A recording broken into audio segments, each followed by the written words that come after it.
Hey guys, Nikki here. Survivor Series is just a few weeks away, and it's the first pay-per-view since the draft when Raw and SmackDown are really getting into each other's business.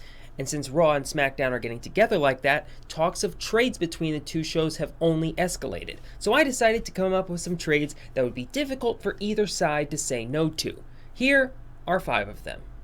Number 5, Mark Henry for Callisto. Callisto has unfortunately been a forgotten man on SmackDown even before he got injured. There really just doesn't seem to be a great place for him at this moment, especially now that Ziggler is the IC champ and can't really feud for that. So how about we send him back to Raw and have him join the Cruiserweight division? I mean, he's a 2-time United States champion, so it'll bring some nice accolades to the division. Or just pair him back up with Sin Cara. The Lucha Dragons were one of the most popular tag teams in the last decade to never win the tag titles. And with the New Day's record-breaking reign nearing its end, the division will need some new contenders soon.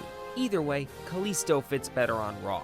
On the other hand, Mark Henry could do some stuff on the Blue brand since he has some name recognition and could be used to put some people over. One particularly interesting bit of fantasy booking that I've heard would be to have WWE rehire Ron Simmons, bring Mark Henry to SmackDown, throw Apollo Crews into the mix, and create the new Nation of Domination, with Crews as its ace under his old indie name, Uhaa Nation.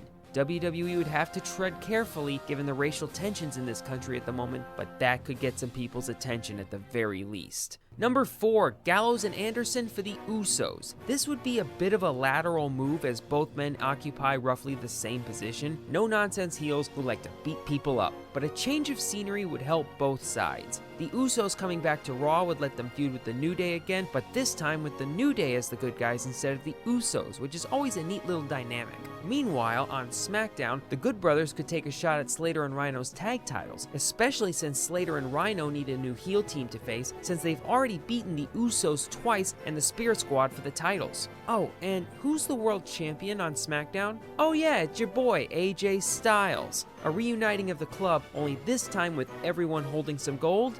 Yes, please.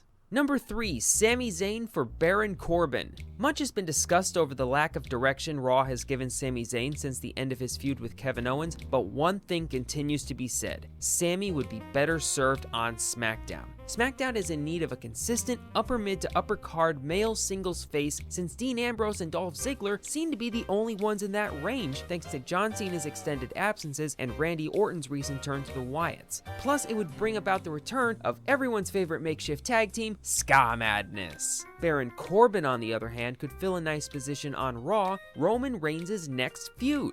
Now that Roman's beaten Rusev into oblivion, Roman's the US champion, and the list of heels for him to take on is surprisingly small. Think about what mid-card heels Raw has. It's too early for Braun Strowman, Jericho's in the main event scene, Sheamus is busy with the tag titles, Bo Dallas still feels like a jobber, and Titus O'Neil may be the worst wrestler on the roster, and that includes Eva Marie. Baron Corbin could come over, give Reigns some trouble here and there, and luckily for Roman, Corbin isn't the kind of heel that people like to cheer like what Rollins was and what Rusev is. So Roman could beat him, and people may not boo him quite as much, which should be the goal for WWE right now. Or they could just be dumb and put him back in the world title hunt. Wouldn't be shocked. Number 2, Sasha Banks for Nikki Bella. Now, I'll be honest, I originally had Charlotte going to SmackDown instead of Sasha, but now that Charlotte's the women's champ again, we can't go sending the champ to the rival show, so Sasha will work as well, and maybe work even better. Sasha and Nikki both occupy similar spots on the card, well-liked babyfaces who will be even more popular when they turn heel. But like the club and the Usos, a change of scenery will do them both well. The Charlotte-Sasha feud needs to end soon, as it seems like they've been feuding for ages, and besides Charlotte, who's Sasha gonna feud with? There's too many women on Raw who are just as protected as Sasha, which is where Nikki Bella comes in. She's about as big a name in the women's division as Sasha, but can also take a loss or two without losing any momentum. Plus, there really isn't that dominant woman at the top of the SmackDown women's roster. Becky Lynch is close, but she's more believable as an underdog chasing the title. I know that people want Bayley versus Sasha at WrestleMania, but Becky versus Sasha works just as well for me, and it gives us the possibility for both that and Charlotte versus Bayley for the Raw Women's title, which sounds doubly exciting. The only problem with this is that it splits up John Cena and Nikki Bella, which I'm sure Cena wouldn't be a fan of. Unless Number 1, Finn Balor for John Cena.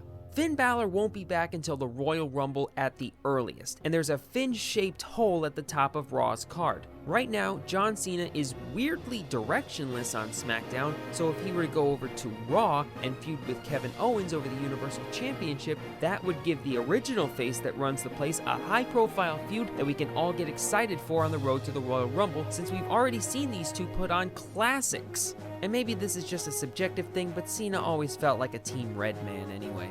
Meanwhile, whenever Balor comes back on SmackDown, you instantly have a feud ready for a marquee WrestleMania match. Balor versus Styles for the world title. And if the club ends up coming over too, you have the entire Balor Club setup ready for Mania. Give me all of that. Plus that means Cena wouldn't get his win back from AJ Styles right away, and that's fine by me.